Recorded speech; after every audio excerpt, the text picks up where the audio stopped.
Halo, perkenalkan nama saya Gabriela Christina, NPM 18510057, grup AB1. Di sini saya akan membahas mengenai menganalisis pasar bisnis.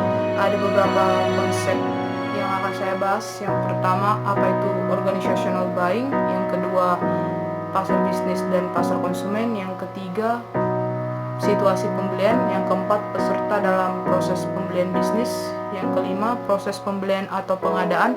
Yang keenam adalah tahap-tahap dalam proses pembelian. Yang ketujuh, mengelola hubungan pelanggan dan dari bisnis ke bisnis. Pertama, pembelian organisasi. Pembelian organisasi adalah proses pengambilan keputusan oleh organisasi formal apakah mereka akan membeli suatu produk atau jasa, dan mengidentifikasi, mengevaluasi, serta memilih merek dan pemasok. Yang kedua, perbedaan pasar bisnis dan pasar konsumen. Pasar bisnis adalah semua organisasi yang menjual produknya kepada organisasi lain, sedangkan pasar konsumen adalah sekelompok pembeli yang membeli produk untuk dikonsumsi, bukan untuk dijual lagi. Misalnya, PT Coca-Cola tidak langsung menyebarkannya kepada masyarakat, tetapi ia melalui Indomaret. Itu yang disebut pasar bisnis. Sedangkan Indomaret menyebarkannya kepada pelanggan, itu yang disebut pasar konsumen. Di sini ada karakteristik pemasar bisnis. Yang pertama, pembeli yang lebih sedikit tetapi lebih besar. Pembeli dalam pasar bisnis lebih sedikit dibandingkan pasar konsumen, namun lebih besar. Yang kedua, hubungan antara pemasok pelanggan lebih erat karena pelanggan pasar bisnis itu kecil, sedikit, diharapkan bisa menyelesaikan penawaran merek dengan kebutuhan pelanggan. Ketiga adalah pembelian profesional. Pembelian dilakukan secara profesional memakai tenaga ahli sesuai dengan ketentuan prosedur yang sudah ditentukan. 4. Pengaruh pembelian berganda. Umumnya keputusan pembelian ini dipengaruhi oleh berbagai pihak. Yang kelima, panggilan penjualan berganda. Diperlukan panggilan yang lebih dari satu panggilan untuk menutup rata-rata penjualan. 6. Permintaan turunan. Permintaan barang bisnis pada dasarnya diturunkan dari permintaan barang konsumen. 7. Permintaan inelastis, artinya permintaan ini tidak banyak dipengaruhi oleh harga. Yang 8. Permintaan yang berfluktuasi.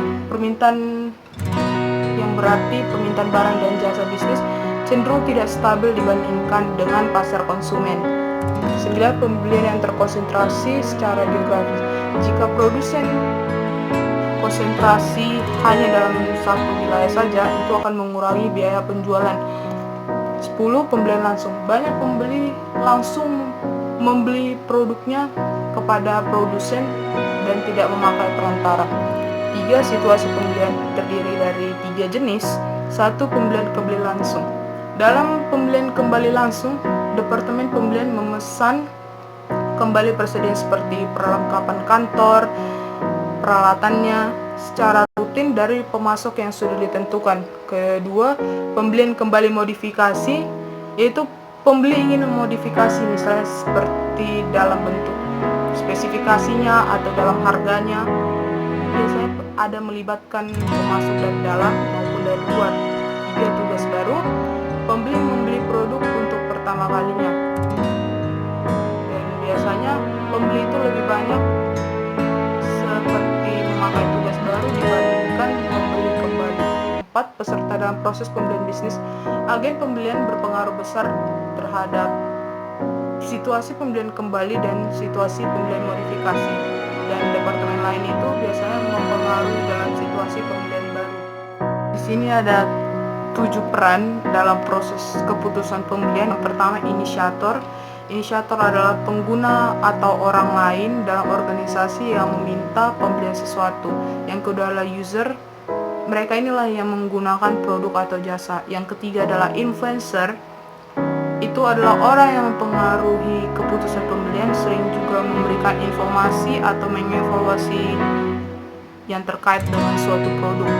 4. Pengambilan keputusan atau decider. Inilah orang-orang yang memutuskan persyaratan produk atau pemasok. 5. Pemberi persetujuan atau approver adalah orang yang menyetujui tindakan yang direncanakan oleh pengambilan keputusan ataupun buyer. 6. Pembeli atau buyer adalah orang yang punya otoritas resmi memilih pemasok, juga memilih vendor dan melakukan negosiasi. 7. Gatekeeper adalah orang yang mempunyai kekuatan untuk mencegah penjual atau informasi agar tidak menjangkau anggota pusat pembelian. Pengaruh pusat pembelian. Pusat pembelian biasanya meliputi beberapa peserta yang mempunyai minat, status, otoritas yang berbeda, sehingga kadang-kadang keputusannya itu menjadi berbeda. Penentuan target pusat pembelian, penjual kecil berkonsentrasi untuk menjangkau influencer kunci, sedangkan penjual besar melakukan multi-level yang mendalam untuk menjangkau peserta sebanyak mungkin, serta tetap memberikan informasi kepada peserta atau pelanggan yang sudah ada. 5. Proses pembelian atau pengadaan. 1. Persepsi departemen pembelian. Di masa lalu, departemen pembelian menduduki posisi yang rendah dalam hierarki manajemen karena ketatnya persaingan pada saat ini membuat banyak perusahaan meningkatkan mutu departemen mereka. 2. Organisasi dan administrasi pembelian. Sebagian besar profesional pembelian menggambarkan pekerjaan mereka secara lebih teknis, strategis, dan lebih melibatkan tanggung jawab daripada sebelumnya. Tahap-tahap dalam proses pembelian. 1. Pengenal masalah. Proses pembelian dimulai ketika perusahaan menyadari adanya masalah dan adanya kebutuhan yang harus dipenuhi, makanya diperoleh dengan cara membeli barang atau jasa. 2. Deskripsi kebutuhan umum dan spesifikasi produk. Pendeskripsian yang dimaksud adalah pembeli menentukan karakteristik umum seperti kuantitas ataupun harganya. 3. Pencarian pemasok. Selanjutnya, pembeli berusaha mengidentifikasi pemasok sesuai dengan kebutuhan yang diinginkan. 4. Pengumpulan proposal. Selanjutnya, pembeli mengundang pemasok yang lolos, lalu pemasok mempresentasikan proposalnya. 5. Pemilihan pemasok. Setelah pemasok mempresentasikan proposalnya, maka pembeli pun memilih pemasok yang sesuai dengan keinginannya yang menjadi prioritasnya, seperti bagaimana keandalan pengirimannya, harganya, ataupun hal-hal yang diperlukan menurut si pembeli. Dan ada di sini cara mengatasi tekanan harga atau syarat-syaratnya. Yang pertama, 1. Kuantitas terbatas. 2. Tidak ada pengembalian barang. 3. Tidak ada penyesuaian. Dan 4. Tidak ada pelayanan. 6. Spesifikasi pesanan rutin. Setelah membeli pemasok, pembeli menegosiasikan pesanannya seperti waktu pengiriman yang diharapkan, bagaimana daftar spesifikasinya, kayak bagaimana jaminannya, ataupun yang lain-lainnya. 7. Tinjauan kinerja. Banyak perusahaan yang menetapkan insentif sebagai penghargaan kepada manajer pembelian yang telah melakukan pembelian dengan baik. 7. Mengelola hubungan pelanggan bisnis ke bisnis. Ada beberapa bagian di sini, yaitu manfaat koordinasi vertikal. Sebagian besar riset koordinasi vertikal yang lebih besar antara mitra pembelian dan penjualan, hubungan bisnis, resiko dan oportunisme. Investasi khusus adalah pengeluaran yang dirancang khusus untuk perusahaan tertentu. Investasi ini membantu perusahaan untuk menumbuhkan laba, namun investasi khusus ini juga memiliki banyak resiko bagi pelanggan maupun pemasok. Teori transaksi dari ilmu ekonomi menyatakan bahwa karena sebagian investasi ini bermasalah, investasi ini mengunci perusahaan yang membuatnya menjadi suatu hubungan tertentu. Sedangkan oportunisme adalah salah satu bentuk kecurangan atau pengurangan pasokan terhadap suatu kontrak implisit ataupun eksplisit.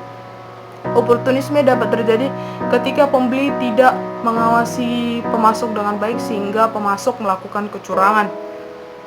Dan oportunisme ini menjadi masalah karena perusahaan harus mendedikasikan sumber daya untuk pengendalian dan pengawasan, padahal sebenarnya itu bisa dimanfaatkan untuk tujuan yang lebih produktif lagi. Sampai di sini presentasi mengenai menganalisis pasar bisnis yang dapat saya bawakan dalam rangka untuk memenuhi tugas manajemen pemasaran. Terima kasih dan mohon maaf bila ada kekurangan atau salah-salah kata. Sampai jumpa.